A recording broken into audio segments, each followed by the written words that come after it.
Halo, perkenalkan nama saya Dea Permatasari dengan NIM 170623082 dari kelas Bisnis Digital dari kelas C. Tujuan video ini untuk menjelaskan video dari YouTube yang telah saya tonton, yaitu cara mengotomatiskan pemasaran menggunakan Google Looker Studio untuk meningkatkan efisiensi dan pengambilan keputusan berbasis data. Nah, di sini kita akan pelajari apa sih pentingnya dari pelaporan data. Yang pertama, dari data itu kita bisa menekankan pentingnya pengambilan keputusan berbasis data dalam pemasaran.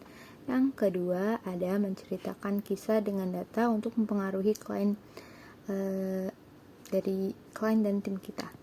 Yang ketiga adalah membangun budaya transparansi dan akuntabilitas di perusahaan. Nah, dalam menyusun pelaporan pemasaran itu ada salah satu tantangan yang paling memakan waktu nih bagi para pemasar, yaitu adalah menyalin dan menempelkan data yang akan kita analisis ke dalam spreadsheet ataupun aplikasi lain yang bisa untuk menganalisis data.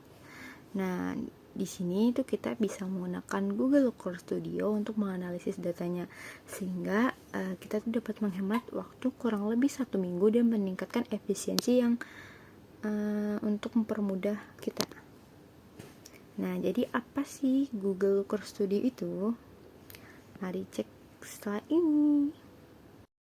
Oke, mari kita pengenalan tentang Google Looker Studio. Jadi, Google Looker Studio itu adalah sebuah alat gratis yang sangat berguna untuk mengubah data mentah menjadi visualisasi yang menarik dan mudah dipahami.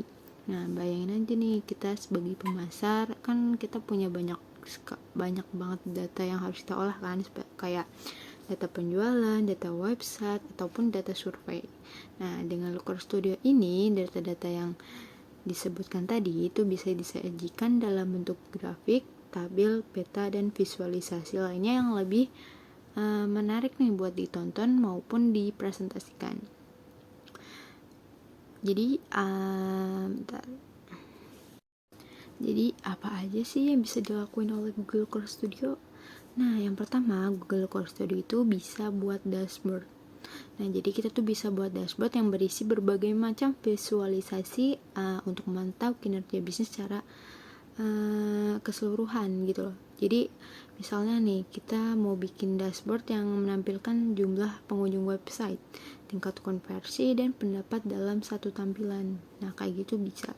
Yang kedua, bisa membuat laporan. Jadi Google Looker Studio ini juga memungkinkan kita membuat laporan yang lebih detail dan mendalam. Nah, laporan ini bisa dijadwalkan secara otomatis dan dikirimkan ke penerima yang telah ditentukan. Nah, yang ketiga adalah memvisualisasikan data. Nah, dengan banyaknya jenis data yang tersedia, banyak jenis visualisasi yang tersedia, nah kita tuh dapat memilih nih tampilan yang paling sesuai dengan data kita. Mulai dari grafik lain seperti diagram lingkaran dan grafik batang yang lebih fokus pada bagaimana ataupun mengapa. Nah, dan jika kita menambahkan tabel yang merupakan cara paling berguna untuk memvisualisasikan data karena memungkinkan penambahan banyak dimensi maupun metrik. Nah, tabel ini memberikan gambaran yang lebih lengkap meskipun tidak sevisual grafik lainnya. Lalu ada grafik time series yang berguna untuk melihat data dari waktu ke waktu dan menemukan pola ataupun tren terutama dalam pemasaran. Nah, setelah itu ada grafik batang. Nah, grafik batang ini tuh lebih baik digunakan untuk data yang memiliki urutan, seperti kelompok usia ataupun hari dalam seminggu. Nah, di sisi lain, grafik lingkaran itu meskipun terlihat menarik, tetapi kurang efektif dalam memberikan konteks dan tidak ideal untuk analisis data yang lebih mendalam. Nah, kita juga nih bisa menambahkan peta untuk menampilkan data geografis yang memungkinkan visualisasi data berdasarkan seperti kota maupun negara. Nah, selanjutnya terakhir ada grafik sumbu ganda yang menggabungkan beberapa metrik dan dimensi seperti kategori perangkat untuk melihat dari mana lalu lintas ini berasal. Nah, grafik ini membantu menemukan korelasi antara metrik meskipun tidak semua hubungan akan relevan. Nah, dari grafik untuk melihat tren, grafik batang untuk membandingkan data, dan hingga peta untuk melihat distribusi data secara geografis. Nah, yang terakhir adalah berkolaborasi. Nah, di Google Looker Studio ini kita tuh bisa berbagi dashboard dan laporan dengan tim kita. Nah, jadi ini memudahkan analisis dan pengambilan keputusan secara bersama bareng tim kita.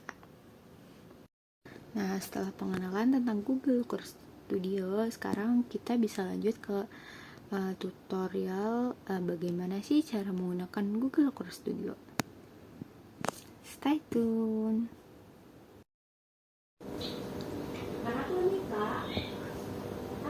Nah, yang pertama ini kita cari di Google Looker Studio, lalu kita masuk. Nah, karena aku ini udah login, jadi udah ada tampilan kayak gini. Kalau kalian belum login bisa login dulu. Nah, habis itu kita pilih laporan kosong.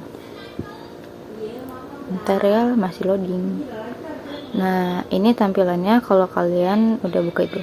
Nah, terus kalau mau masukin data, kalian ini bisa pakai ada 23 konektor yang terpilih di sini. Kalian tuh bisa pilih salah satu, masukin datanya dari mana aja.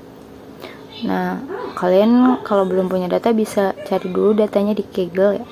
Nah, kalau ini karena aku udah punya data di Excel, jadi aku langsung masukin aja kayak gini.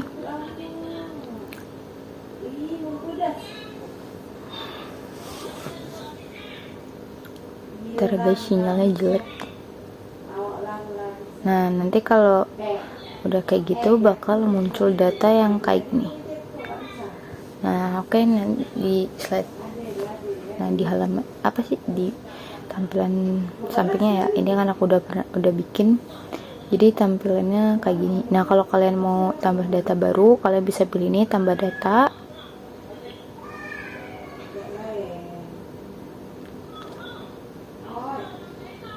Nah, kalian bisa balik lagi ke sini pakai mau pakai konektor mana. Nah, ini udah tambah data lagi. Nah, kalian bisa pilih nih dari mana kalian mau nyambungin datanya gitu.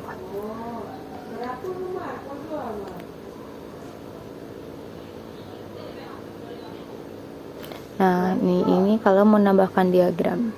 Di sini tuh ada banyak jenis diagram yang bisa kalian pilih. Dan kalian bisa pilih sesuai keinginan kalian. Nah, habis itu kita ke slide selanjutnya. Nah, ini yang di slide berikutnya ini ada gambaran tentang diagram yang udah aku bikin. Nah, ini nih kalau kalian klik salah satu dari ini itu data yang di atasnya ini akan berubah nih, tergantung kalian pilih yang mana. Klik yang beda-beda nih, kalau mau klik semua juga ini datanya nanti bakal berubah. Nah, ini kalau kalian mau tambah control panel gitu juga bisa pilih yang ini, dan diagramnya juga bisa diganti gaya kayak gini.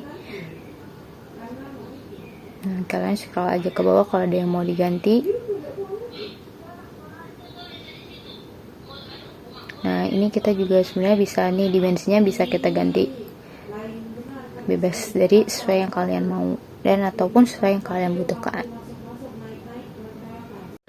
Nah, ini tuh ada aset kayak kelola sumber data gitu. Nah, ini kalau kalian mau ubah juga bisa, kalian tinggal pilih klik edit. Nah, di sini nih kalian bisa ubah manapun. Terus kalau mau nambah kolom, kalian bisa klik yang ini, tambah kolom. Terus bisa juga tambah parameter. Nah, ini bisa disesuaikan sama yang kalian inginkan. Nah, oke, selanjutnya ini kita balik lagi ke halaman selanjutnya. Nah, ini yang ketiga, ini tuh gimana tanggal yang paling banyak pembelinya gitu. Ini menunjukkan data yang kayak gini nih. Yang paling banyak beli nih tanggal 5 Juni, ini kalau dari 7 beli. Nah, ini di metode pembayaran, karena kita ada 3 metode pembayaran, dan paling banyak ini pembayaran di 36%, yaitu menggunakan e-wallet ataupun QRIS. Oke, selanjutnya ini ada diagram geografis, karena yang ini penjualan cuma yang di Indonesia. Nah, ini nih peta Indonesia. Nah, kalau dilanjut ini bisa berubah. Ini typo ya guys, harusnya bukan Yogyakarta. Oke, sebentar. Nah, habis itu kita ke slide selanjutnya. Nah, ini tuh beberapa kota yang paling banyak menghabiskan uangnya untuk pembelian produk dari Avoskin ini. Yang pertama ini ada Bogor, dia tuh menghabiskan kurang lebih 10.650.000. Ya, ini kota-kota lainnya juga. Nah, kalau kita klik ini tuh bakal munculin total pembelian mereka, terus jumlah yang terjual gitu, harga produknya juga. Ini tuh juga produk dari Avoskin dan harga produknya. Nah, yang paling banyak dibeli dan ini tuh ada dari Avoskin Miraculous Refining. Nah, ini tuh ada dari sampai 1,2 juta dan pembelinya kurang lebih ada 7 penjualan.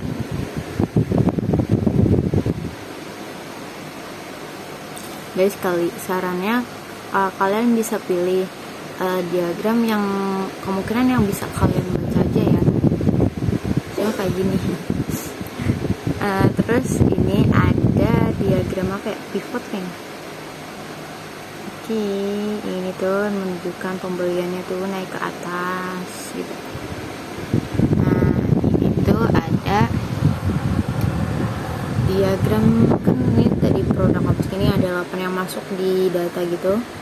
Nah, ini tuh ada 7 maksud sorry. Nah,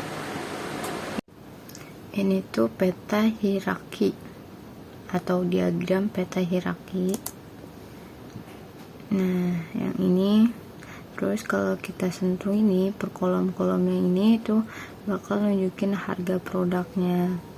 Nih contohnya seperti ini. Nah, kalau kita klik ada first mineral cell, terus ini ada banyak.